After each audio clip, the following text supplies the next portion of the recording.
Banyak orang pas sukses dia pamerkan di sosial media. Pas dia kalah dia nggak berani jujur. Ketika kita sebagai para konten kreator yang bikin konten itu harus memiliki selalu namanya love. Sebagai petarung jalanan, saya pukulin orang untuk mendapatkan nafkah makan. Kalau saya kalah, tangan dihantemin pensil. Jadi buat saya, menang itu adalah tentang uang. Kamu punya angka kekayaan begitu besar, kamu pulang ke rumah dan kamu hanya menemukan kasur yang sudah kosong. Aku punya kekayaan, but I cannot buy my mom back. Ternyata kesuksesan sejati itu bukan tentang berapa kekayaan besar yang kita miliki, tetapi berapa banyak orang yang merasakan kasih sayang dalam hidup kita yang bisa kita berikan. Belajar berterima kasih pasti ada maknanya. Untuk kamu bisa nerima sesuatu, kamu harus memberi. Jadi setiap kali kamu ketemu kegagalan, setidaknya coba satu kali. Oh, kuno banget kerja keras. Harus kerja cerdas. Ya, itu benar. Tapi sebelum kerja cerdas, terpaksa kita harus kerja keras. Karena nggak akan cerdas kalau kamu nggak pernah kerja keras. Dengan kamu kerja keras, terbentur, maka terbentuk. Kamu baru bisa cerdas.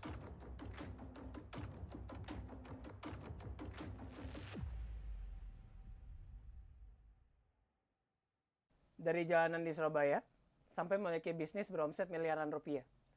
Tamu saya hari ini adalah bukti bahwa kesuksesan itu bukan soal warisan, tapi soal kerja keras, ketekunan, dan ketulusan hati. Founder dari VPS, Victorindo Store, dan otak di balik Billionaire Mindset. Thank you banyak buat waktunya, Ko Tommy Wong. Ya, Udah mau datang. sama-sama Edward. Senang sekali bisa ketemu. Aku udah ngikutin Koko dari aku masih SMP. Aku Oke. terinspirasi banget. Aku ingat itu salah satu gerakan di dalam aku yang paling awal yang aku ingat, yang bikin aku ngerasa kayaknya aku juga harus mulai belajar, mulai berbenah diri. Iya, ke-trigger mungkin bahasanya ya gue. Iya, ke-trigger. Nah, yang sekarang aku mau mulai sebelum kita gali-gali pelajaran yang lainnya nih dari kehidupannya Koko. Aku tuh ada lihat dataku. Kalau tingkat penetrasi smartphone di Indonesia itu sudah capai 73% atau sekitar 200 juta warga Indonesia tuh udah punya akses ke smartphone. Dan di tengah, berarti kan informasi udah semakin relevan ya, Kotom ya? Iya. Dimana semua orang tuh punya akses unlimited ke banyak informasi. Menurut Kotom, apa sih yang kita bisa, apakah ada prinsip yang menurut Kotom sekarang tuh jadi bagus, prinsip yang muncul karena relevansi informasi ini, dan apakah ada informasi yang sebenarnya prinsip yang menurut Kotom tuh penting, tapi malah jadi usang karena informasi ini tuh semakin relevan. Oke, mungkin satu hal lah. Kalau misalnya informasi itu tentunya disesuaikan dengan yang nerima. Kalau umurnya udah pas, informasi itu akan menjadi berguna. Tapi kalau informasi itu terlalu dini diterima oleh umur yang masih relatif muda, maybe itu akan nggak berguna atau kalau nggak malah merusak dia punya pola pikirnya dia. Misalnya informasi edukasi seks diterima sama anak kecil ya tentu nggak relevan lagi ya. Nah, buat Kotomi, informasi tentang bisnis, tentang hidup, tentang apapun itu bagus untuk menjangkau orang. Tapi mungkin yang selalu harus menjadi satu core value adalah bahwa ketika kita sebagai para konten kreator yang bikin konten itu harus memiliki selalu namanya love. Love itu empati, cinta, kasih. Karena AI itu akan menggantikan semua kepintaran manusia. Semakin lama dia semakin pandai. Tetapi seperti kata-kata yang bijaksana dari mereka para miliarder di dunia, bahwa ada satu hal yang nggak pernah bisa digantikan oleh AI, yaitu cinta. Dan Kotom sangat terkenal dengan yang bantu menggaungkan di Indonesia tuh namanya love quotient ya gue. I think manusia itu kan ada IQ, ada EQ, ya kan, intelligent quotient, emotional quotient, and then kemudian kalau di Koko itu ada AQ. AQ itu adversity quotient, ketangguhan. Ketika menghadapi kesulitan, AQ ini penting banget. But yang paling penting dari semuanya sebenarnya adalah love quotient. Love quotient itu dimulai ketika seorang mama memiliki bayi, dia bersedia menyusui. Karena susu itu bukan susu biasa, itu adalah darah. Darah yang diberikan kepada anaknya. Kalau bukan karena cinta, nggak mungkin. Dan itu nggak pernah bisa dilakukan oleh AI. So that's why kenapa Kotomi pikir inilah yang menjadi satu dasar. Jangan sampai cuma bisa nikmati informasi, tapi sampai kita kehilangan empati. Dan love quotient ini, kalau aku kemarin research kan, karena mau ketemu Kotomi, aku baru nyadar kalau ini pernah dibahas bahkan di Harvard.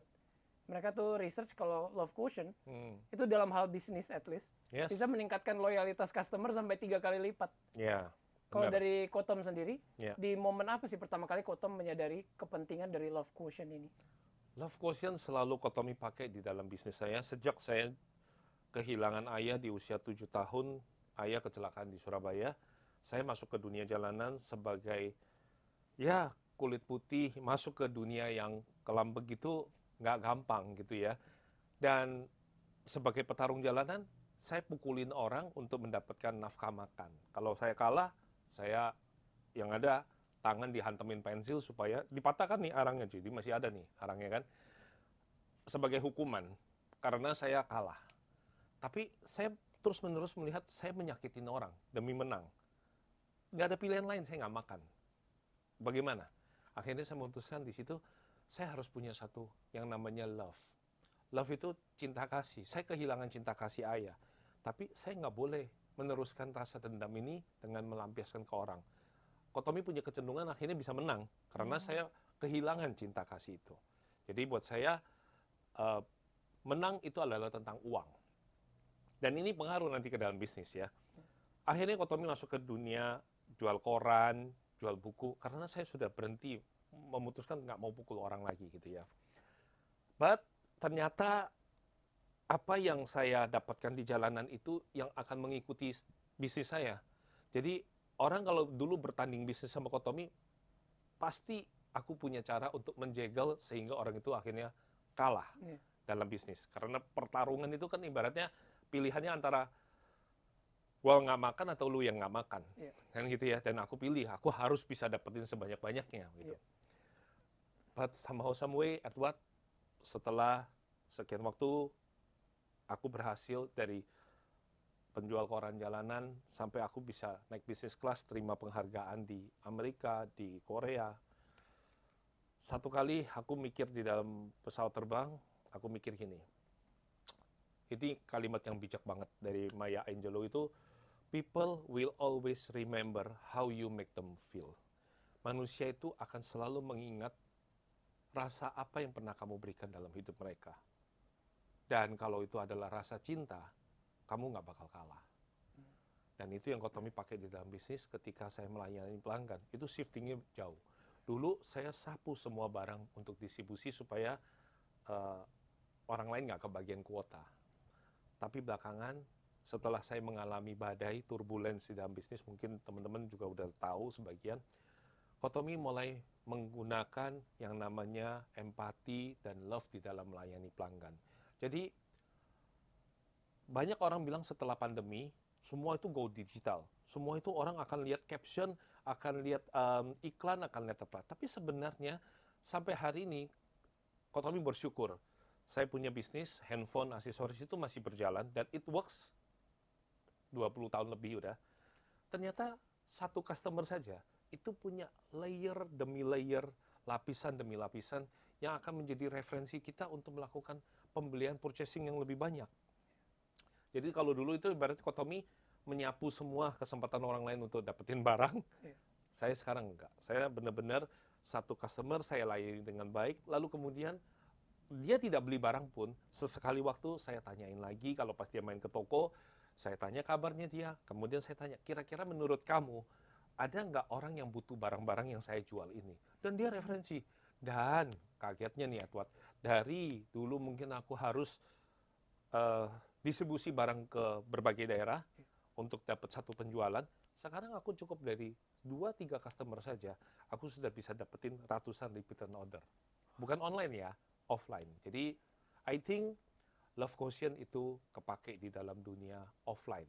Mungkin sekarang di mana-mana ada gaung tentang ya tempat-tempat yang dulu pusat keramaian ya, yang ada yang pokoknya nama buah-buahan, nama apa tanah yang warnanya merah gitu ya, Yeah. itu katanya tumbang semua. I think mungkin mereka terlalu fokus pada pintu yang tertutup. Mereka fokus pada, wah ngeri, online, semuanya sudah goes to si keranjang warna ini, ya, dan sebagainya.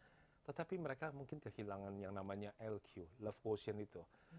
Bisa nggak sebenarnya rezeki kamu itu ada di pelanggan kamu yang lama? Pernah nggak kamu sapa kembali? Ibarat kita terus-terusan pengen cari follower baru. Padahal kita mau akuisisi pelanggan baru itu sulit. Butuh modal, butuh effort, butuh iklan. Mau memaintain follower yang baru juga nggak mudah. Mendapetin attention juga nggak mudah. Pertanyaan Koko, teman-teman sudah pernah belum nyapa followers yang sudah follow kamu sekian lama, yang begitu setia komen di tempat kamu pernah nyapa dia nggak? Jangan-jangan dialah yang akan mendatangkan traffic berikutnya kepada kamu. Kita itu sibuk mencari follower baru, lupa menyapa follower yang lama. Makanya orang seringkali bilang gini, wah semua pintu sekarang sudah tertutup ya, bisnis ya. Iya, betul. Ketika semua pintu tertutup, ingat, masih ada jendela yang kebuka. Tapi bukan maling. Oke. Tapi yang aku kagum banget dari kisahnya Kotom, itu tadi Kotom bilang Kotom pertama kali belajar love quotient tuh karena justru absensi kasih sayang dari ayah. Iya. Karena ayah Tiba-tiba meninggal. kecelakaan. Iya, tiba-tiba kecelakaan. Iya. Tapi kan di saat itu, aku jamin kalau sebagian orang dihadapkan di posisi yang sama, beberapa orang justru akan menghilangkan rasa kasih sayang itu. Kan ketika dihadapkan dengan situasi kayak gitu ada dua pilihan. Itu antara kita mau jadi orang yang penuh kasih sayang, atau kita mau orang yang pendendam. Iya. Tapi kenapa waktu itu Kotom bisa ambil keputusan untuk Koko mau jadi orang yang penuh kasih sayang aja? Karena dalam perjalanan, ketika kamu sudah pukul orang, mungkin kamu sakit, kamu keluar air mata. Tapi orang yang kamu pukul itu dia keluar darah kan. Dan itu adalah harga yang harus kita bayar kan di dalam jiwa ini kan. Di dalam sebuah jiwa yang penuh dengan luka, selalu akan ada yang namanya ruang penyembuhan. Selalu kita malam akan ketemu dengan diri kita sendiri. Pada saat kita berdoa, kita akan mikir gitu. Terutama buat teman-teman yang punya agama, sebenarnya hari ini apa yang aku lakukan itu sudah benar apa belum? Gitu. Aku menyakiti orang loh. Gitu loh. Ketika kita juara 1 di kelas, mungkin kita senang pulang. Ketemu ayah ibu kita senang. Tapi pernah nggak kita kebayang perasaan teman-teman kita yang mungkin 39 orang itu, mungkin yang juara ke-30 itu dia akan digoblok-goblokin sama ayah ibunya, hanya karena dia punya angka yang tidak sesuai ekspektasi harapan.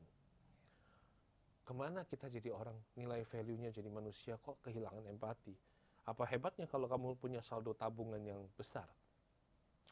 Dan pada akhirnya Kotomi sadar, ternyata kesuksesan sejati itu bukan tentang berapa kekayaan besar yang kita miliki, berapa besar yang bisa kita kumpulkan, tetapi berapa banyak orang yang merasakan kasih sayang dalam hidup kita yang bisa kita berikan.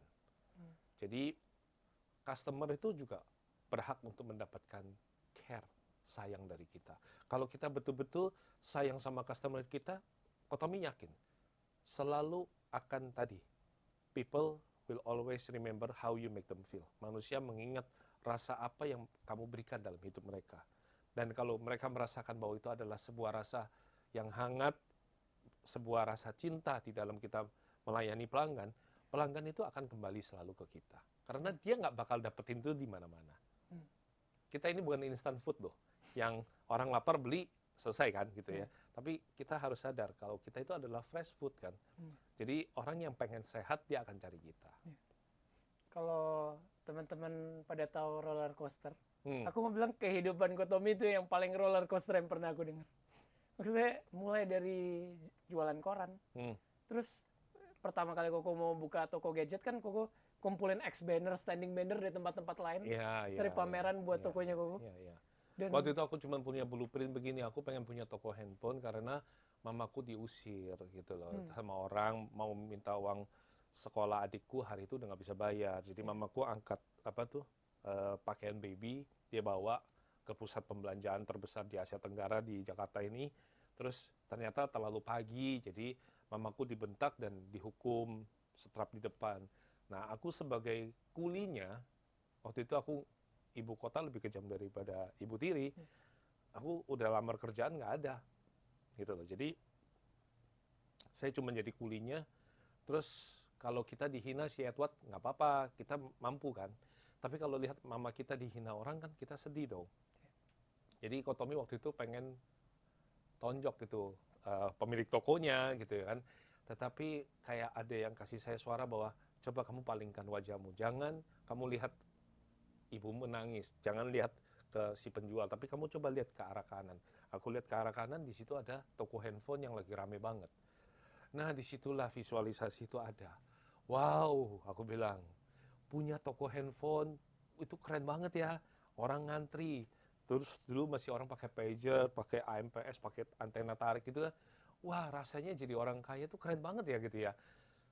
Aku sama mamaku naik bajai. Kalau teman-teman mungkin sekarang udah sulit ya mau tahu bajai. Bajai itu pokoknya dia punya ventilasinya bagus sekali gitu loh.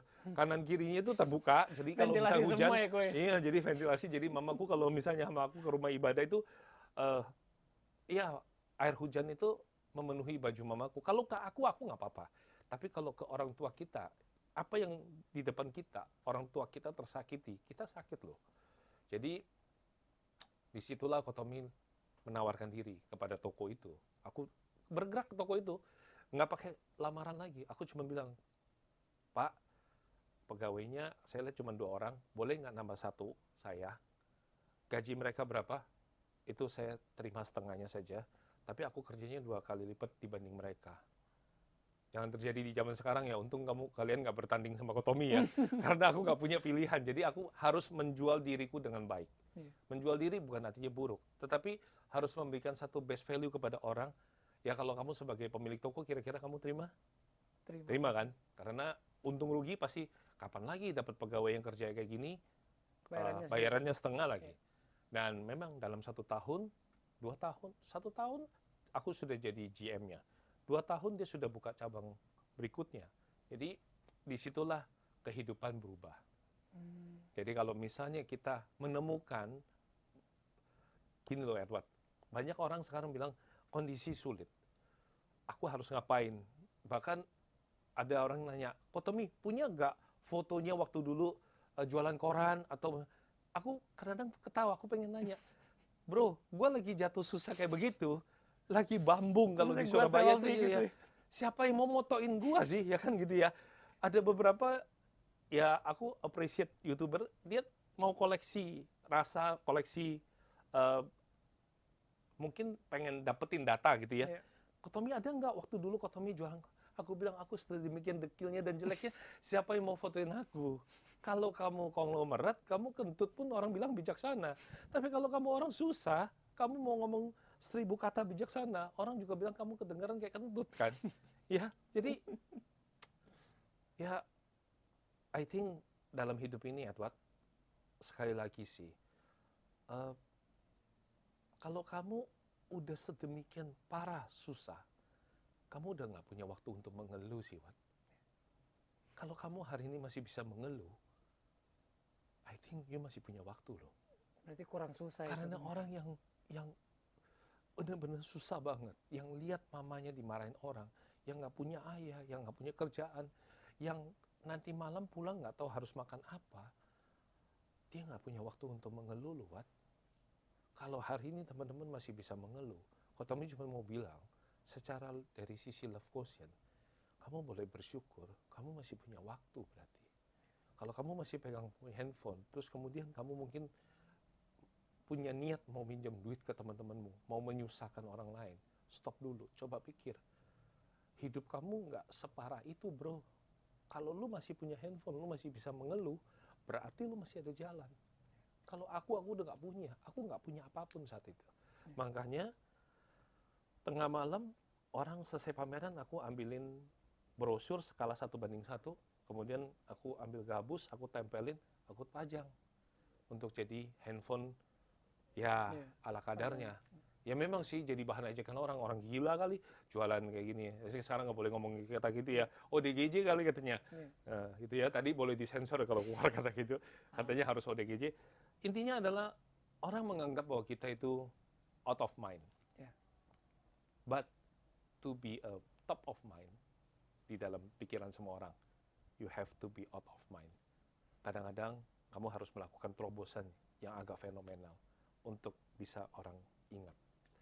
Dan akhirnya Kotomi berhasil meyakinkan satu kepala rumah sakit dan salah satu brand terbesar di Korea ketika mereka mampir di gerainya Kotomi itu, pameran kecil itu, mereka kasih kepercayaan dan akhirnya Kotomi ya become ya itu dia lah, menurut aku sih pengalaman yang luar biasa lah. Bisa naik bisnis kelas dan mendapatkan jumlah kekayaan yang luar biasa besar lah di usia yang relatif muda. Aku soalnya rencana 38 pensiun waktu itu.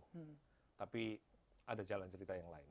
Oh, itu bisa diulik banget. Iya. Cuma kalau yang tadi Koko bilang, di momen itu kan sebenarnya Koko waktu itu punya dua pilihan nih. Ya, maksudnya waktu itu Koko bisa aja lihat mamanya Koko digituin tuh, kebanyakan orang, bahkan mungkin termasuk aku kalau di posisi itu tuh bakal ngambil jalur yang lebih provokatif.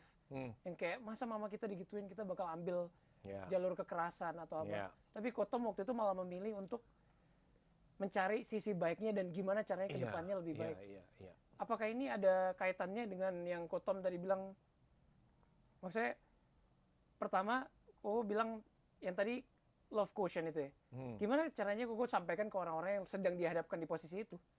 Terus mereka tuh lebih kecenderungannya mau ambil jalur yang kekerasan. Gimana caranya Koko meyakinkan mereka supaya ambil jalur yang penuh kasih aja dan itu lebih berkepanjangan?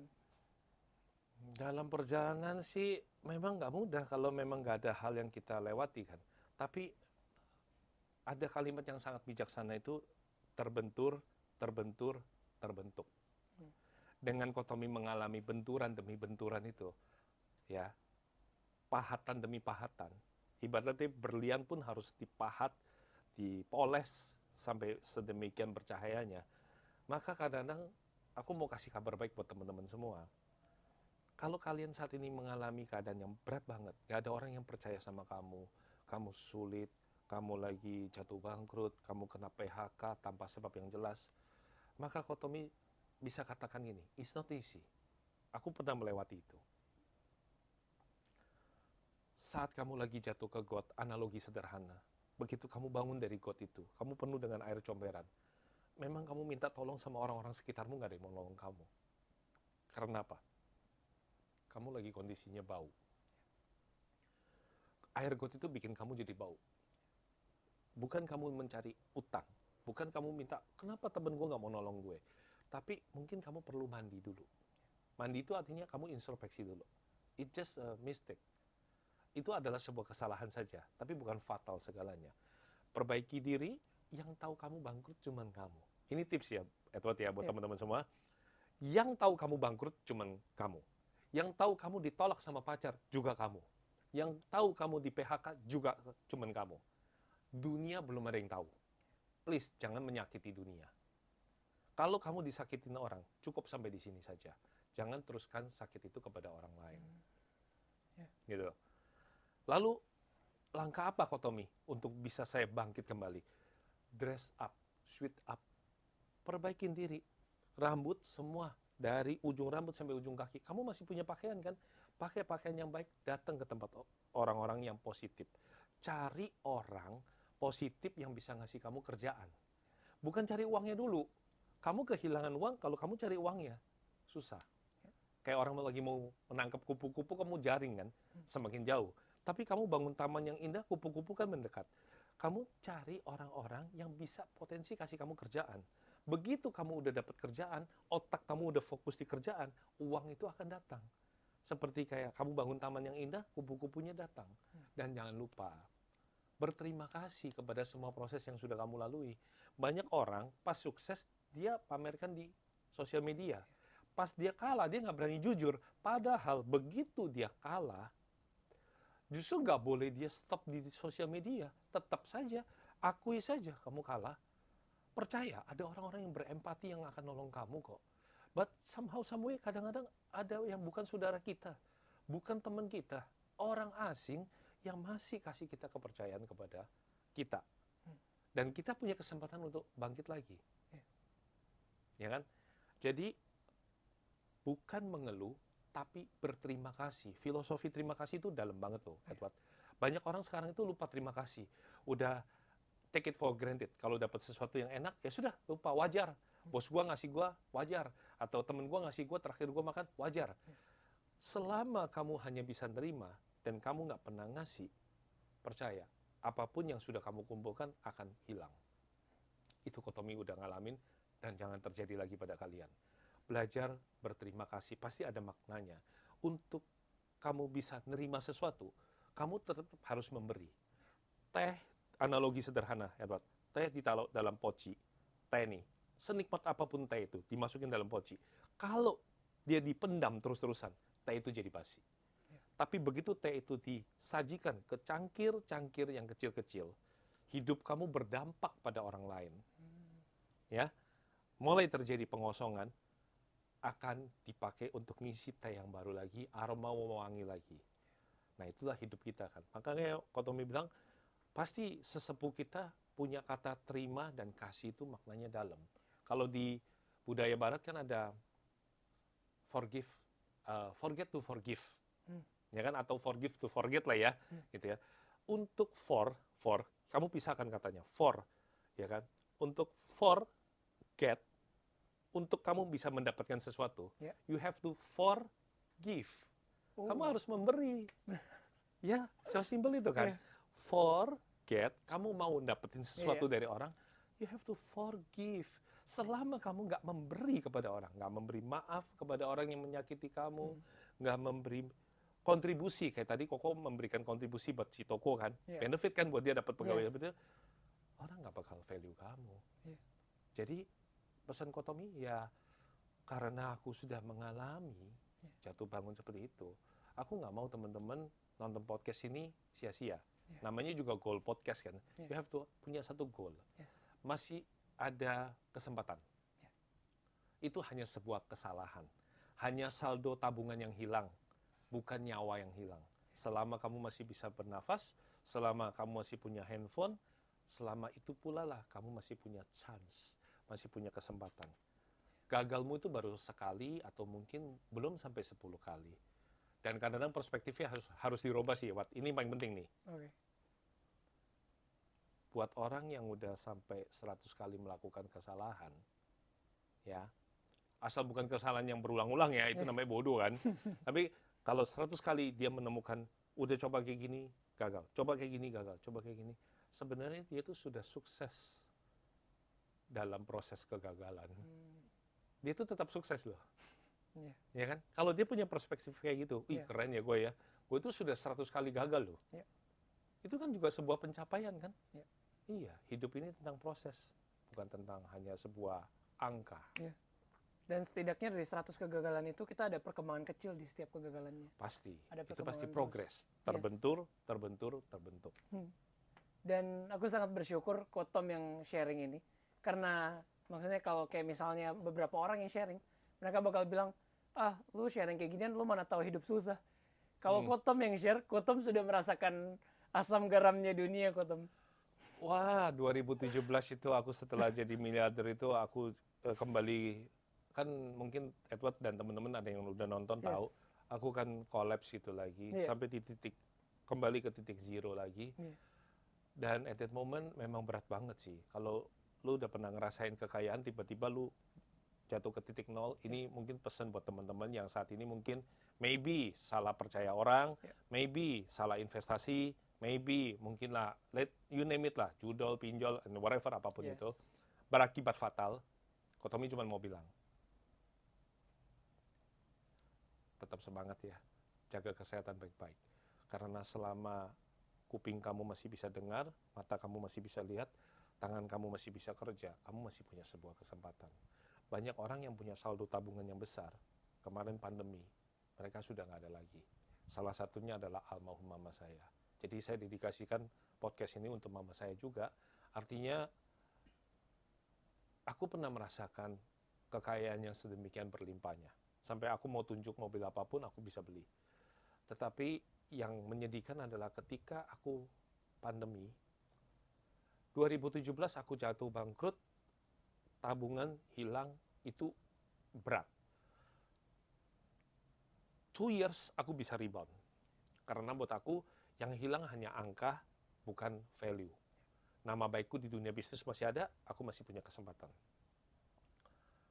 Tapi Edward, untuk podcast kali ini, aku mau nanya satu ke kamu. Coba Edward yang jawab. Seandai kata, hari ini, Kotomi nanya, siapa yang ingin kamu peluk saat ini? Mungkin sebagai konteks dulu, mama aku juga kan udah nggak ada. Jadi kalau maksudnya Siapa yang terbayang? pertama mama, tapi Pertama yang kedua mungkin Nggak, papa. satu orang aja. Iya, So, mama. mama kan? Nah itu dia. Itu jawabannya. I cannot buy my mom. Aku punya kekayaan kayak apapun, aku nggak bisa beli dia lagi. Dan aku tuh waktu itu pandemi aku lagi sekarat. Dan so sad, aku tidak tahu. Aku lagi sekarat dan posisiku bahaya. Dan dia tidak tahu kalau aku sekarat. Nggak ada yang berani ngasih tahu dia juga, takut dia pikiran. Dan ternyata dia kena happy hypoxia dan dia tidak seberuntung aku. Jadi waktu itu di bulan Juli, Delta itu sudah tinggi sekali, rumah sakit sudah tolak semua, Kotomi masih dapat VIP room, tapi dia tidak dapat. Jadi akhirnya mamaku meninggal di Bangsal. Pelataran rumah sakit, dan itu pun rumah sakit tolak dia dan harus dibakar.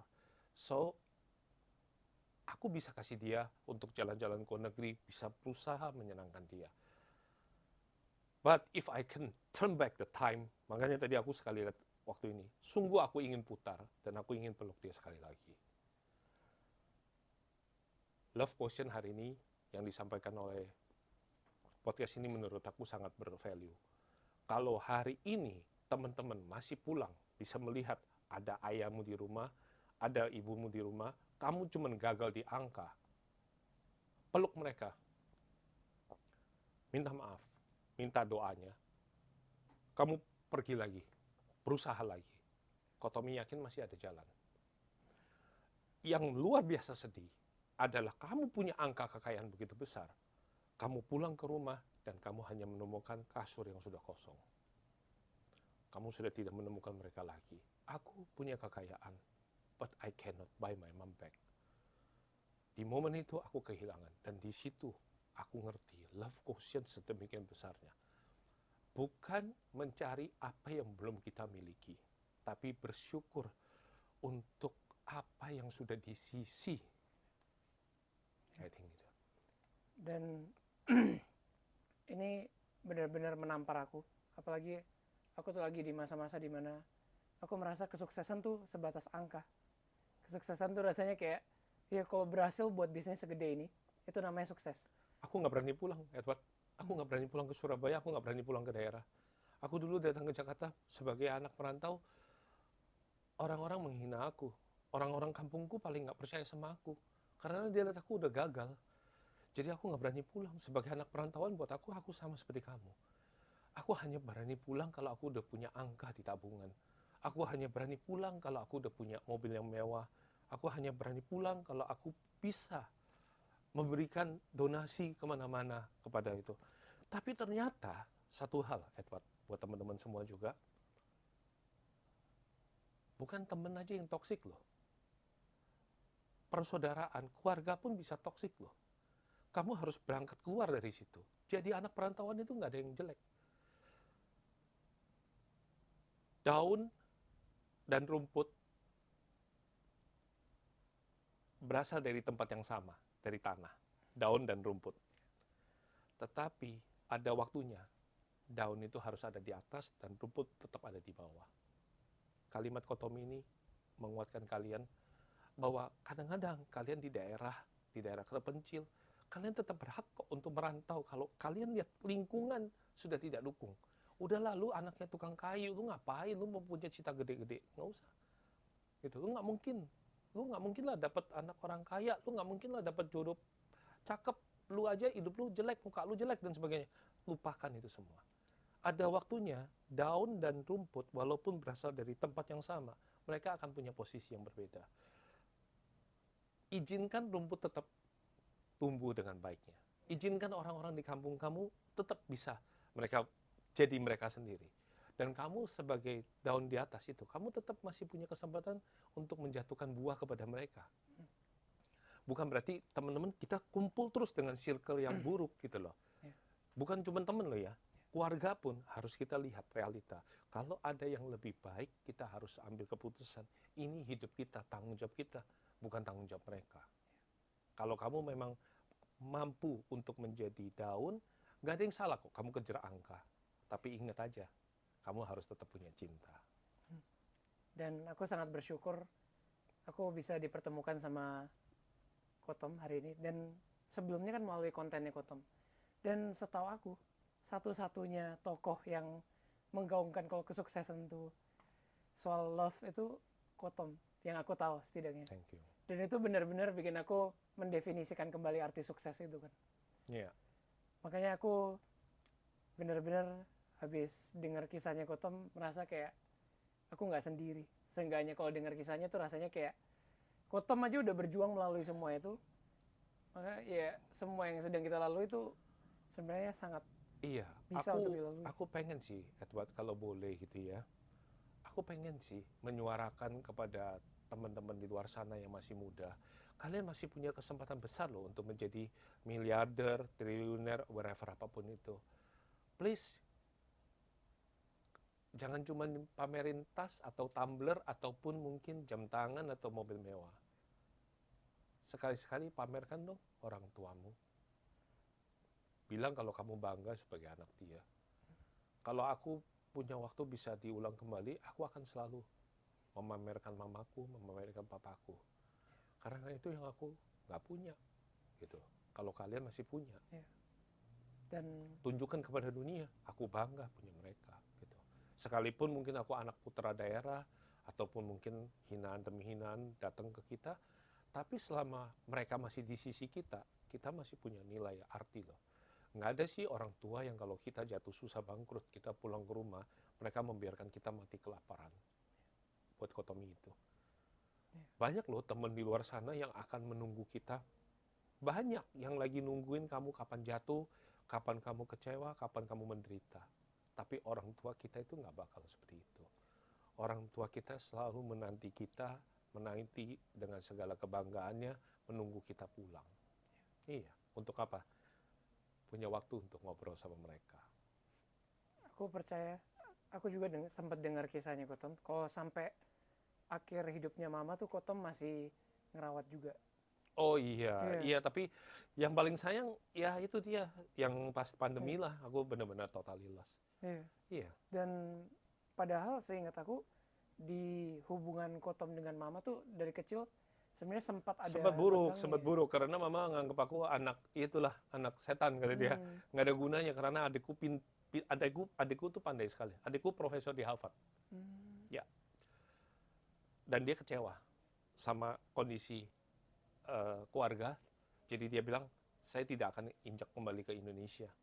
Saya lihat mama jatuh susah seperti ini setelah papa nggak ada. Buat apa arti persaudaraan? Jadi dia pergi dengan membawa lukanya dia.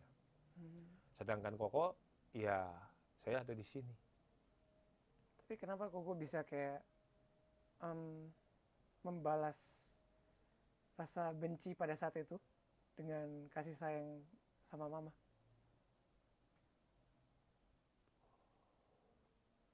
Aku harus katakan sih teman-teman, kalau kamu cuma punya mama, apa pilihan kamu? Termasuk buat teman-teman yang nggak punya orang tua. Kalau kamu cuma punya dirimu, perlakukan dirimu dengan baik dong. Kalau kamu udah sadar, kalau kamu udah nggak punya siapa-siapa, kamu sekarang kena PHK, kamu udah ditinggalin semua temenmu, dunia udah berpaling dari kamu jangan berpaling dari dirimu. Pimpin dirimu dengan baik. Coba sesekali punya waktu, kan Kotomi bilang, di dalam sebuah hati yang luka, selalu akan ada ruang untuk penyembuhan. Coba berdamai sama diri sendiri, kamu pejamkan mata, kamu lihat dirimu, atau kalau nggak lihat cermin paling gampang. kasih tahu sama dia, kira-kira langkah apa yang harus dilakukan. Kadang-kadang kita itu lupa loh ngobrol sama diri sendiri. Kita pinter ngobrol sama orang lain, kita pandai presentasi depan orang, tapi kita nggak pernah ngobrol sama diri sendiri. Makanya banyak orang yang, kok aku nggak bisa live, aku malu ngonten, aku nggak bisa maunya faceless, bikin kontennya nggak berani lihat muka sendiri. Menurut Koko justru harus. Nggak apa-apa kamu nggak kontenin, nggak apa-apa. Tapi sesekali kamu harus belajar menyukai dirimu yang di depan cermin itu. Kamu nggak bakal disukai orang selama kamu nggak menyukai dirimu. Bagaimana kamu bisa mengajarkan cinta kepada orang, mengasihi orang lain, lawang kamu nggak mengasihi dirimu sendiri. Kamu aja benci sama dirimu. Kamu nggak suka sama suaraku cempreng kok Tommy, mukaku jelek, inilah itulah. Begitu banyak labeling judging. Padahal kok Tommy bilang, coba kamu bikin konten, kasih tahu Koko, siapa yang di kolom komen menghina kamu pertama kali? Diam sih, langsung semuanya. Gak ada sih kok. Nah itu dia, kadang-kadang kita yang label diri sendiri. Kamu udah sukses kok, Wat. Kamu udah berangkat sampai sejauh ini, kamu udah berjalan sampai sejauh ini, kamu keren kok, Wat. Tapi, I think, kalau Koko boleh nanya, siapa yang kamu pengen maafin saat ini? Kalau walaupun orang itu nggak pernah minta maaf sama kamu. Ada? Ada. Ya udah sipit aja. Mudah-mudahan bukan dirimu sendiri, ya. Karena kesalahan itu hanya kita yang tahu kan. Iya. Ya. Dan kadang-kadang kita itu nggak bisa minta maaf sama diri sendiri loh. Padahal di depan cermin itu boleh lah, gitu loh. Waktu Kotomi 2017 aku bilang kok, aku di depan cermin aku ngomong, sorry ya Tom, kita udah sampai sejauh ini, dan akhirnya sekarang kita gagal. Tapi anak-anak di panti asuhan yang kemarin aku layanin, mereka banyak masih kelaparan. Gimana kalau kita berdua coba sekali lagi? I talk to myself. One more round. Ayo.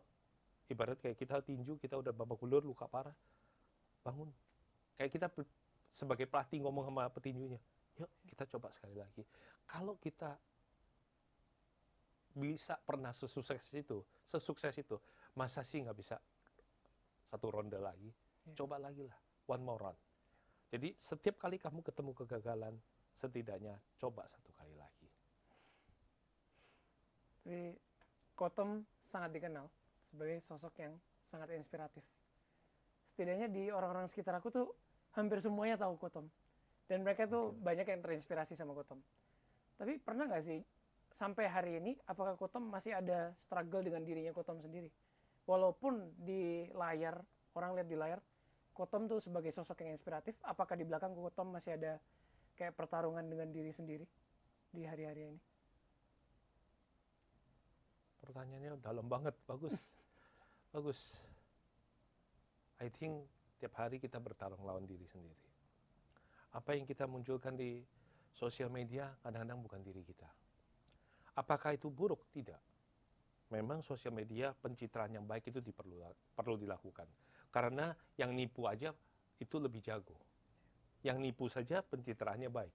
Apalagi kalau kita yang betul-betul mau berbuat baik, pencitraannya pun harus lebih baik lagi. Kalau ditanya apakah ada tetap pertarungan di dalam diri sendiri, I think setiap hari kita bertarung. Tapi Tom ingat sama almarhum nenek saya bilang, Tom, kadang-kadang dunia ini nggak semuanya akan bisa menjadi orang yang terkenal. Lu jangan nyari duit sampai kayak gitu dong. Waktu itu saya getol banget ya. Emangnya lu yakin kalau lu bakalan jadi orang kaya? Nggak semuanya loh, orang itu pasti bisa jadi YouTuber, jadi orang kaya, jadi orang terkenal. Dan nggak semuanya harus kok berbuat yang keren, yang gede, baru bisa dapat exposure, baru kamu tuh keren gitu. Enggak. Kamu tuh cucuku. Tidak semua orang itu bisa melakukan hal-hal yang besar. Tapi setiap hari kamu bisa melakukan hal-hal kecil dengan cinta yang besar. So deep banget, dan I think I never forget. One of my mentor, which is itu adalah almarhum nenekku, ternyata kita memberikan uang tips lebih parkir kepada tukang parkir, itu adalah sebuah cinta yang besar di dalam melakukan hal-hal yang kecil. Dan percayalah, Hal-hal kecil seperti itu akan memberikan kesempatan yang besar kepada kalian. Karena energi yang kita alirkan itu selalu akan kembali ke kita. Saat kita memberi, saat kita kasih, maka yakin akan tiba waktunya kamu akan kembali menerima. Aku sangat senang denger ini dari Kotom secara langsung. Karena aku jamin zaman sekarang banyak banget dari kita yang kita tuh cuma lihat selalu di kulitnya kok. Kayak kita tuh cuma lihat di Instagram, orang kok happy banget ya. Dia liburan, dia beli mobil baru, dia beli rumah baru. Padahal kita nggak tahu kalau mereka tuh punya pertarungan di dalam diri mereka. Edward, kalau misalnya Edward ingat-ingat, ya udah Edward tahu lah ya puluhan M yang Kotomi harus. Yeah. Jadi gini, sebenarnya dunia ini selalu adil. Di balik kesuksesan seseorang, di balik kekayaan seseorang, di balik ketenaran seseorang, selalu akan ada harga yang dibayar. Dan bisa jadi harga itu semahal pula dengan saldo tabungan dia, harga itu semahal pula dengan mobilnya dia, harga itu semahal pula dengan kehampaannya dia. Kadang-kadang orang yang paling banyak uang itu justru yang paling kesepian loh. Kenapa? Karena dia sibuk. Semua waktu dia pakai untuk kerja cari uang. Dan tiba waktunya dia kaget. Tahu-tahu dia sudah tidak punya ayah dan dia tidak punya ibu. Bahkan sedemikian dia kagetnya, ternyata bisa jadi pasangannya pun sudah meninggalkan dia. Kotom ngomong ini, itu memang based on kisah nyata. Aku kehilangan uang itu buat aku angka, aku nggak ngeremehin. Tetapi ada temanku yang punya kekayaan yang sedemikian rupa, dia nggak punya waktu buat anaknya. Dan one day, saya kalau ngomong ini pasti masih sedih banget. Saya kehilangan ibu itu, tapi teman saya itu one day dia ditelepon bahwa ternyata anaknya mengalami kecelakaan dan dia harus memandikan anaknya. Dan yang paling sedih, Edward tahu, dia bilang gini, sejak anak ini lahir, aku nggak pernah mandikan dia. Dan inilah pertama kalinya aku memandikan anakku. Bisnisnya tutup, semuanya tutup, dia sekarang entah di mana. Kotomi nggak pernah tahu lagi kabarnya. Buat apa kamu mengejar semua itu? Ya kan? Ya. Bukan berarti Kotomi ada uang banyak, emangnya buruk kokoh? Bagus, uang banyak bisa nolong banyak orang. Tapi ingat tentang terima dan kasih itu. Kalau kamu sudah punya terima, belajar untuk mengerti bersyukur. Lalu kasih. Kasihlah kepada orang tuamu, kepada keluargamu, kepada teman-temanmu. Karena prinsipnya nggak mungkin semuanya kamu mau simpen sendiri. Begitu kamu simpen sendiri semua hanya untuk memamerkan kepada dunia tentang angka. Seperti yang baru-baru ini Kotomi sampaikan, mungkin kalau teman-teman lihat di Instagram Kotomi, manusia tidak bisa merebut apa yang kamu tidak perlihatkan. Kalau kamu terus-terusan flexing tentang mobilmu, tentang rumahmu, tentang apa, one day itu semua akan jadi milik orang lain. Tapi ibumu, ayahmu, anakmu, orang yang mencintai kamu akan selalu, bukan jadi milikmu, tapi mereka selalu menerima kamu. Ini sangat deep, karena Kotom berbicara gini tuh karena Kotom sudah pernah melalui masa-masa itu. Kotom sudah pernah memiliki segalanya, tapi masih sempat berpikir mau mengakhiri hidup. Kalau dari sisi ibadah, dari sisi agama, aku dilarang sih sama agamaku untuk kayak gitu. Jadi aku cuman waktu itu angkat tangan, kan kalau doa kan gitu ya. Dulu aku angkat tangan untuk menunjuk tempat yang apapun, gerai, yang aku pengen buka cabang, aku biasanya berdiri. Kemudian aku tumpang tangan, aku bilang,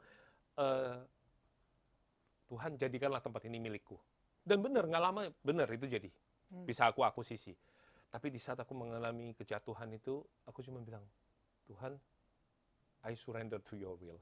Aku berserah pada kemauanmu, aku nggak boleh untuk mengakhiri hidup. Maka engkau aja yang ngambil. Aku sampai kayak gitu. Aku berdebat sama Tuhan. Tuhan, aku nggak mau hidup yang seperti ini. Aku malu ditinggalkan teman-temanku. Aku malu dari begitu punya banyak uang, tiba-tiba sekarang aku sekali nggak punya uang, mereka belaga nggak kenal aku. Aku malu. Gitu loh. Ambil aku. Dan ternyata Tuhan tolak. Berarti proposal gue belum goal. Untung nggak goal.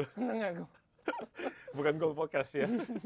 Makanya muncul di Gold Podcast. Itu dia. Itu dia. Proposal gue munculnya di Gold Podcast, bukan di itu. Cuma kalau Kotom misalnya nih hari ini semua bisnisnya dicabut, semuanya yang Kotom semua miliki sekarang nggak ada tiba-tiba. Apa 3 hal atau 3 prinsip yang bakal Koko tetap jalankan ke depannya?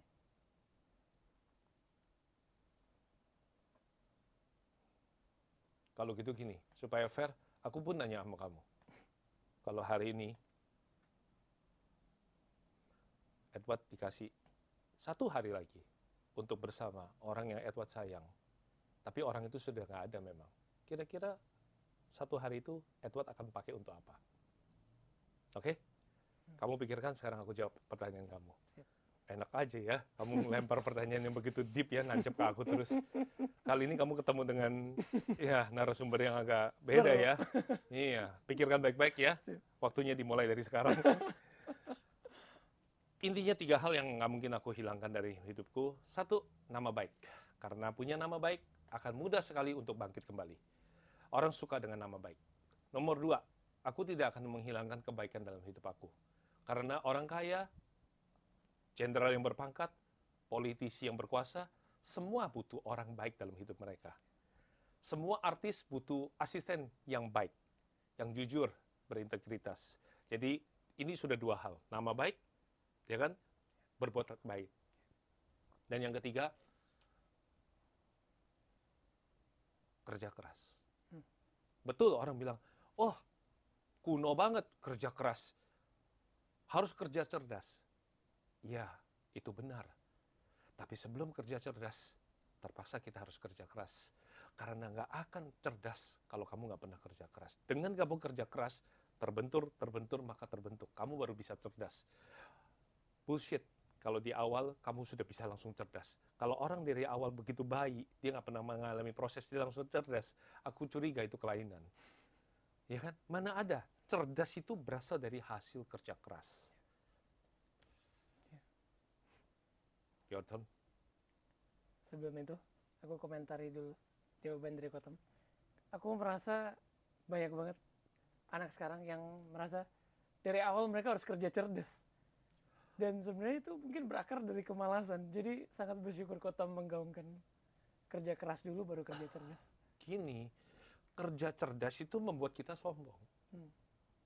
Aku punya IPK 4,4 cum laude. Mau gaji gue berapa? Ini adalah hal yang pantulan yang nggak enak loh. Teman-teman jangan lakukan. Ini kok Tommy nasihatin. Perusahaan nggak bakal menghargai kamu. Perusahaan akan menghargai kamu ketika kamu ngomong, selamat siang Pak. Kasih saya kesempatan kerja 3 bulan di sini. Mengenai gaji, saya kembalikan kepada kebijaksanaan Bapak. Ini 1 tips ya. Bapak lihat performa saya ikutin dulu saja. Berapa saya yakin Bapak bisa memberi. Setelah 3 bulan, kalau Bapak rasa cocok sama saya, kita boleh ngobrol lagi. Sesimpel itu. Itu akan membuat kamu diterima di dalam bekerja. So please, buat teman-teman yang sekarang mengalami PHK, yang saat ini sedang mencari kerja, Kotomi kasih tips. Jangan jual angka-angka yang kamu bawa. Pengalaman, saya sudah 8 tahun dari perusahaan ini. They don't need. Mereka nggak butuh hal-hal seperti itu. Mereka butuh value kamu. Kira-kira kamu bersedia nggak mengikuti aturan main dari tempat kita? Ini changing moment. Kamu nggak bisa membawa semua masa lalumu untuk mencapai masa depan. Nggak bisa. You have to let it go. Yang tadi Kotomi bilang kan, rumput tiba waktunya harus berpisah sama daun. Iya. Tapi ingat loh, nanti akan ada waktunya daun kembali jatuh ke rumput. Artinya pada akhirnya sampai di penghujung akhir hidup kita, bukan tentang kekayaan yang kita kumpulin, tapi berapa orang yang akan ya kan merasakan bahwa hidup kita punya impact dalam hidup mereka. So your turn, tetap aku nagih. Kalau misalnya Punya 1 hari lagi. 1 hari lagi sama ketemu dengan orang yang kamu cinta, tapi memang sekarang ini dia sudah nggak ada. Akan kamu lakukan seperti apa hari itu? Akan kamu isi dengan apa? Ada orang yang kamu sayang yang sudah nggak ada? Ada. Mama tadi yang aku bilang. So 1 hari Mungkin itu? kalau dikasih kesempatan lagi ya Kotom, aku bakal lebih ke menghabiskan 1 hari itu untuk nunjukin apresiasi aku sih. buat yang selama ini aku take it for granted. Oke. Lalu kemudian Semua tiba yang- waktunya kamu harus pisah sama dia. Apa satu ucapan kamu kepada dia? Terima kasih. Yang tadi Kotom bilang, menurut aku sekarang kata terima kasih itu jadi berat loh Kotom. Gara-gara Kotom. Kotom sekarang mendefinisikan terima kasih itu menjadi berat untuk kita semua. Karena kita harus tulus. Yes. Saat kita mengucapkan terima kasih dengan tulus, kita akan Iya. merasakan energi itu. Iya. Gak bisa asal terima kasih, makasih ya, udah dibantu. Enggak kayak Iya. gitu. Appreciate lah teman-teman di sekitar kita. Kalau mereka udah nolong kita, terima kasih ya gitu. Itu sebuah rasa respect yang luar biasa. Itu akan membuat kita akan hidup kita itu ada artinya. Gitu. Ya. Dan yang Kotom tadi bilang kerja cerdas versus kerja keras. Itu bahkan yang Kotom lakukan yang bilang, boleh nggak aku kerja di tempat kamu 2 kali lebih keras dengan Dua bayaran kali, setengah. Iya. Itu bagi orang kaum penganut kerja cerdas, mereka bahkan menganggap itu kerja bodoh. Iya, Karena banyak yang bilang kerjanya lebih keras dengan bayaran lebih rendah. Padahal kalau aku mau definisikan, yang Kotom gaungkan tuh kerja dengan hati. Ada konten kreator yang bilang bodoh lu, bego lu dan sebagainya gitu ya. Kerja di mall dari jam 10 sampai jam 10 nggak invest dan sebagainya.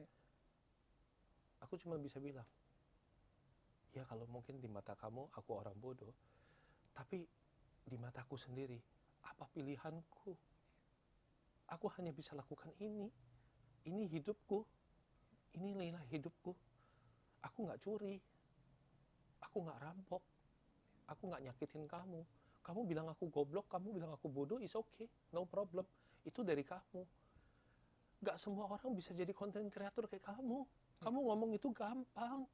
Kamu nggak tahu rasanya kita yang kerja dari jam 10 sampai jam 10, kita yang di rumah, mungkin kamu nggak punya anak, kamu bisa bertaruh semua investment dalam satu instrumen. Kita nggak bisa. Kita sebagai ayah dari anak, kita ada istri yang harus kita tanggung jawab. Kita ada anak yang harus kita tanggung jawab. Kita nggak bisa semua investasi uang kita dimasukin dalam satu instrumen. Kalau kamu fail, kamu tanggung jawab dirimu sendiri. Kamu bisa tidur di jalan, kamu bisa kos lagi. Aku, apa pilihanku? Jawabanku cuma simple. Itu pandangan kamu kepada aku. Pandangan aku kepada diriku, aku tetap bervalue. Aku tanggung jawab untuk setiap pekerjaan yang aku lakukan dengan baik. Karena aku sadar, gak semua orang bisa jadi artis. It's okay, teman-teman. Gak semua orang bisa jadi pengusaha yang kaya raya. Gak semua orang bisa jadi politisi yang berkuasa. It's okay, brother, sister, teman-teman semua. You gak harus push you punya limit. Tapi jangan lupa, jadilah dirimu sendiri. Apa yang kamu pengen, kejar dengan baik, dan jadilah itu. Pasti punya role model yang baik kan? Ya sudah, kejar itu saja. Jadi jangan menjadikan standarnya orang lain sebagai pegangan hidup kita. Tapi jadikan standar yang sudah kita rasa ini baik sebagai pegangan hidup yang nggak boleh kita hilang. Aku 20 tahun bisnis, nggak pernah lo bisnisku itu mencurangi aku. Tapi aku lihat kemarin pandemi, temanku ada yang salah. Cemplungin semua instrumen, bahkan sampai ruko mertuanya pun dijual, digade, dimasukin instrumen itu tujuannya kaya raya. Sekarang dia berakhir sebagai pengemudi online. Ada yang salah? Enggak. Aku nggak pernah menyalahkan. Aku cuma bilang, inilah sebuah pilihan. Sebuah pilihan dalam hidup kita. Apakah itu nggak ada artinya? Ya sudah, kita kembalikan kepada masing-masing. Aku jalani hidupku, kamu jalani hidupmu. Dan yang aku sangat apresiasi dari Kotom itu, Kotom bukan hanya suka sharing ilmu bisnis, tapi juga sharing soal kehidupan. Dan Kotom itu sangat terbuka dengan, let's say yang kemarin di sharing juga ada, itu Kotom sharing kalau sempat menjadi orang tua itu ada kesulitannya tersendiri. Dimana Kotom sempat ada kesalahan dalam parenting dari satu anak dan anak yang lainnya. Dan Kotom mengakui itu dan Kotom memperbaiki. Aku kan budaya Chinese itu ada punya 2 anak ataupun mungkin berapa saudara. Biasa ada yang sulung paling disayang, bungsu atau paling disayang, dan akhirnya yang di tengah-tengah ini yang terbelengkalai kan. Nah waktu itu aku terlalu sayang sama yang sulung, yang bungsu terabaikan. Dan baru akhirnya bisa berdamai ketika aku kehilangan semua. Jadi ada harga yang aku harus bayar gitu ya. Kalau ditanya apakah puluhan M itu berarti, aku bilang gini, lebih berarti putraku memeluk aku lagi. Kalau hari ini kamu tanya Jackie Chan salah satu famous aktor, dia kehilangan dua-duanya bahkan, putranya dan putrinya. Yang satu, ya kita tahu jalan ceritanya, yang itu, saya rasa semua kekayaan akan dia lepaskan untuk mendapatkan kembali putra dan putrinya. Jadi, ya, Kotomi bisa katakan kepada teman-teman semua, it's okay kok, sekarang kalian itu sedang giat lakukan apa. Kotom akan tetap appreciate kamu. Mau kamu seorang politisi, mau kamu seorang jenderal, mau kamu miliarder, bahkan salah satu yang tadi Kotomi datang ke tempat ini aku temui, ya, si jago edit itu. Aku tetap respect sama dia. Karena buat aku, siapapun yang hadir di muka kita, di dalam hidup kita, pasti punya satu value yang harus kita ngerti bahwa mereka juga punya sisi positifnya. Dan kalau Kotom boleh kasih saran ke orang-orang yang baru mau berkeluarga nih, Kotom. Oke. Ada nggak sih nasihatnya Kotom buat orang-orang supaya tidak harus Emang melalui... kayak penasihat pernikahan atau konsultan jomblo? Gawat. Karena Jangan nanti bilang gini ya, kalau tadi kan kerja boleh 2 kali lipat gitu ya, aku cari 2 kali lipat gitu ya, aku cari 2-3 orang gitu ya. Beda. Nggak, jangan kayak begitu. Kalau dalam hal Iya. parenting, kalau Iya. Kotom boleh dikasih waktu kembali, Kotom Iya. bakal apa yang dilakukan secara berbeda kepada I think begini, dan keluarga? ini aku tanamin juga kepada anak-anakku. Kamu invest ke dalam dirimu, value dirimu aja. Prinsipnya sederhana. Kamu kejar kupu-kupu, kupu-kupu makin menjauh. Kamu kejar jodoh, jodoh makin menjauh. Tapi begitu kamu membangun taman yang indah, jodoh mendekat. Hari ini, media sosial itu mudah terekspos. Ya kan? Kalau memang kita punya satu value, tanam itu di dalam media sosial kita. Itulah taman kita yang indah. Percaya, kupu-kupu akan datang bersama teman-temannya. Bisa datang lebah, bisa datang juga lalat. Tetapi percaya sama Kotomi, lalat fokusnya dia adalah sampah. Lebah fokusnya adalah madu. Kalau kamu posisinya sebagai madu, yang akan mendekati kamu adalah lebah, bukan lalat. Jadi, kalau kita punya satu value yang bagus, yang kita perlihatkan itu adalah kepandaian, kesopanan, etika, maka yang mendekati kita pun akan sama. Tapi sebaliknya, kalau yang kita tonjolkan adalah sesuatu yang sifatnya, jadi gini, Kotomi nggak mau judging ya, artinya aku untuk keamanan, terutama mungkin buat remaja putri. Nggak usah heran kalau yang dalam hidupmu yang datang adalah lalat. Kalau yang kamu sodori adalah pemikat. I think semua punya persepsi sendirilah. Yes. Ya, bagaimana kamu mendatangkan calon jodoh kamu dengan cara tertentu, itu nggak usah heran yang datang itu adalah yang seperti itu. Gitu. Tapi kalau kamu mau dapetin orang yang bervalue, value apa yang kamu mau kasih dalam hidup orang? Sebelum kamu mau menerima sesuatu, apa yang kamu kasih? Dan ini benar-benar berpusat di kata tadi yang terima kasih. Terima kasih. Sebelum kita menerima, kita harus kasih dulu. Forget is to forgive. Dan Koko juga menggaungkan pentingnya invest di diri sendiri. Dan yang aku apresiasi tuh, Koko bukan cuma bicara, tapi Koko sampai hari ini pun masih terus belajar. Bahkan buat konten, Koko masih buat konten. Masih. Sementara anak-anak muda masih banyak yang malu buat konten kok. Ya, semua ada prosesnya lah ya. Tapi maksud Koko gini, dengan tujuan ada podcast ini, jangan sampai belajar yang paling bagus itu adalah belajar dari pengalamannya orang lain. Jangan sampai kamu jatuh susah, baru kamu ketemu podcast ini mungkin sudah terlambat. Kalau sekarang bisa ketemu, ada kesempatan, pasti nggak mungkin namanya itu suatu kebetulan ya, kalau bisa podcast ini hadir di kamu. Jadikan podcast ini sebagai panduan. Karena bukan Kotomi aja, narasumber yang lain kan juga bagus-bagus. Belajar dari gini, mungkin satu ya, nggak ada orang yang akan ngajarin kamu sukses. Percaya sama Koko. Aku sudah jalanin itu semua. Hanya bapak ibumu yang mau ngajarin kamu cara sukses. Dan kadang-kadang kita pandang rendah, karena zamannya udah nggak sama. Tapi percaya, nggak bakal ada satu orang yang bersedia mengajarkan kamu ilmu sukses. Jadi, yang harus kita lakukan apa, Kotom? Belajarlah dari kejatuhannya orang lain. Belajar dari kejatuhannya orang, itu akan membuat kamu lebih bijaksana, tidak jatuh pada lubang yang sama. Dan itu akan mempercepat kamu mencapai kesuksesan. Misalnya, belajar dari Kotom untuk tidak ego, tidak maybe ada belajar dari narasumber lain tidak serakah, tidak show off. Nah, itu yang akan membuat kita semakin, oh, aku tahu boundariesku. Dan akhirnya karena kamu punya value, ini yang akan menghantarkan kamu cepat sukses. Mana ada sih kalau ibaratnya orang yang mau ngajarin kamu biar supaya kaya raya, aku rasa nggak ada. Kalau dia mau ngajarin pun dia ajarin anaknya sendiri lah. Ya kan? Nah, itu dia. Itu kayak dukun yang suka lipat gandakan uang. Kalau dia emang sejago itu, dia lipat gandakan uangnya Dia sendiri. saja. Dia urusin hidup dia sendiri aja. Untuk apa dia ngajarin ke kamu? Justru kita itu nggak pernah tahu alamatnya rezeki. Tapi percaya, rezeki selalu tahu alamatnya kita. Cuma kalau aku bisa petik satu hal dari Koko hari ini, mungkin bukan ilmu yang aku bilang kayak, wah ini ilmu bisnis yang paling terbaik yang pernah aku dengar nih. Tapi kalau aku boleh petik satu ilmu terbaik dari Koko hari ini tuh, cinta kasih. Dan Koko itu tuh, adalah pondasi bisnis yang terbaik, pondasi kehidupan yang baik. Kamu kehilangan cinta kasih, semua yang kamu kerjakan tidak akan ada arti. Kamu bangun bisnismu dengan dasar apa? Kalau kamu bangun bisnismu dengan cinta kasih, kamu akan tahu bahwa pelanggan itu begitu pentingnya. Kalau kamu bangun dengan cinta kasih, kamu akan tahu bahwa adanya waktu kamu untuk pegang handphone, ada waktunya kamu taruh, tutup handphone ini. Lihat, Kotomi dua-duanya saya balik untuk menghargai siapa yang ada di hadapan kamu. Dan aku baru sadar betapa beratnya kata terima kasih hari ini. Terima kasih buat semuanya. Terima kasih, Kotom. Dan akhirnya propsnya kita pakai ya, Ko ya.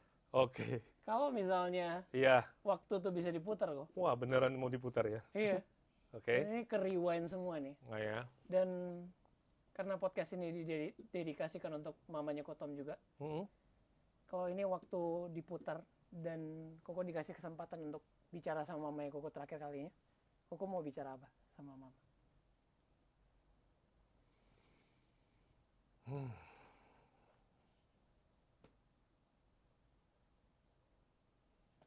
I think selalu fair.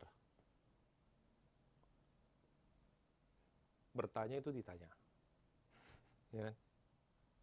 Oke? So kali ini, you first. We lost our mom. What we gonna say? Bukan coincidence loh. Aku nggak tahu latar belakang kamu. Aku nggak tahu situasi kamu. Tapi jelas meja ini ada makna cerita tersendiri. What you gonna say to her? Kayaknya terima kasih. Habis ngerti betapa beratnya kata itu. I think sama. Terima kasih. Terima kasih juga. Terima kasih, Mam. Iya. Dan karena aku percaya ini aset digital, Kotom. Video ini tuh bukan kayak album foto yang bisa jadi suatu saat usang, terus robek, terus kayak nggak bisa dilihat lagi, hilang. Tapi video ini tuh tetap bisa dinonton 50-100 tahun lagi, Kotom. Iya. Kalau Kotom dikasih kesempatan untuk bicara ke orang yang dari tahun 2100 itu, misalnya yang lagi menonton ini, apa yang satu saran yang timeless, yang Koko mau sampaikan ke orang itu di tahun 2100? Langsung aku bisa katakan, jangan serakah.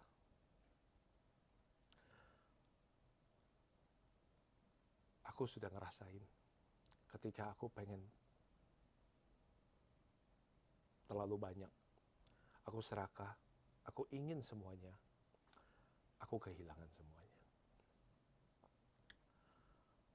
Dan selalu akan ada harga yang harus kita bayar di dalam semua kesuksesan kita. Jadi, mungkin harus teman-teman sadari untuk be balance. Harus seimbang. Ada waktunya kamu untuk mencintai dirimu, ada waktunya kamu mencintai keluargamu, dan ada waktunya kamu fokus pada pekerjaan kamu. Tapi nggak cukup. Sama kalau kamu bicara tentang buat nanti, Edward yang sekarang pengen ngomong apa sama Edward yang dulu? Yang masih di Papua itu.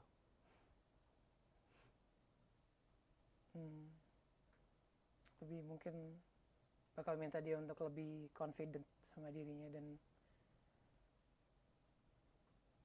lebih percaya aja sih sama mimpinya. kok giliran ngomong sama mama gak begitu berkaca-kaca ya, tapi gitu ngomong sama Edward yang kecil kamu berkaca-kaca ya. Soalnya ada merasa bersalahnya lumayan gede juga sama diri sendiri. Oh gitu ya. Is that orang yang kamu belum bisa maafin itu? Sepertinya Oke. disepil juga ya Ketebaknya katanya. kesepil juga ya. Oke. Ya makanya lah pengalaman akan mengejarkan kita semakin bijaksana, gitu aja sih. Dan beruntunglah buat teman-teman semua yang hari ini bisa nonton ini, jadi kalian lebih tahu lebih cepat gitu loh. Karena salah satu yang bikin orang sukses itu adalah dia tahu informasi itu lebih cepat. Gitu. Tadi saya ngobrol sama Alex ya, dia bilang gini, di Indonesia ini terjadi gap yang begitu besar. Antara Medan dengan Jakarta aja, gap ilmu pengetahuannya begitu berjarak. Kita di Indonesia seringkali suksesnya itu karena kita belajar dari mereka para mentor di Amerika. Yang notabene waktunya itu lebih cepat, waktu kemajuan teknologinya itu, waktunya sama, tapi teknologi mereka lebih maju 10 tahun. Dan ketika kita bawa ke sini, kita punya kesempatan kaya lebih cepat, 10 kali lipat dibanding orang lain. Nah, makanya teman-teman saya yakin lewat podcast ini, kalian akan dapetin sesuatu. Dan mungkin dalam perjalanan, saya tahu, nggak segampang apa yang Koko dengan Edward ngomong sih gampang, kenyataannya seperti apa. Silakan boleh ketik di kolom komen apa yang kalian pengen tanyakan. Edward akan informasi ke Kotomi, aku akan luangin waktu untuk jawab. Siap. Aku di podcastnya orang, siapapun kalau memang ada dia menanyakan sesuatu, aku tahu itu nggak gampang dia bertanya. Buat aku sih, teman-teman bertanya pun butuh suatu keberanian yang hebat. Aku akui, ancung jempol. Maka selayaknya kalian juga mendapatkan respon. Ya, dan kalau masih sungkan, pengen nanya sama Kotomi Wong langsung, kamu juga udah tahu lah medsosnya Kotomi. So, apapun pertanyaan kamu, mudah-mudahan terjawab dalam podcast kali ini. Dan di tengah semua gap itu, hari ini sangat grateful bisa belajar langsung dari Kotom. Dan yang diajarin tuh bukan sekedar bisnis, tapi soal hidup. Ya, cinta kasih tadi. Jadi terima kasih banyak Kotom. Sama-sama. Buat teman-teman yang nonton, hari ini benar-benar aku merasa kalau semua podcast-podcast sebelumnya bisa dirangkum jadi satu episode ilmunya. Mau kita belajar digital marketing, mau kita belajar parenting, mau kita belajar let's say komunikasi, semua itu aku rasa bisa kita akarkan ke satu ilmu, yaitu cinta kasih. Dimana kalau kita digital marketing, kalau kita ngerti cinta kasih, kita bisa copywriting dengan lebih empatik kepada pembaca kita. Yes. Kalau kita communication, kita public speaking, kita mengerti, kita nggak mau buang-buang waktu mereka, kita bakal sampaikan secara efektif. Dan di saat kita parenting, kita juga bisa lebih melakukan segala sesuatu untuk kebaikan anak kita. Dan menurut aku, itu ilmu yang sangat penting dan universal. This has been the game of life, and I'll see you in the next level.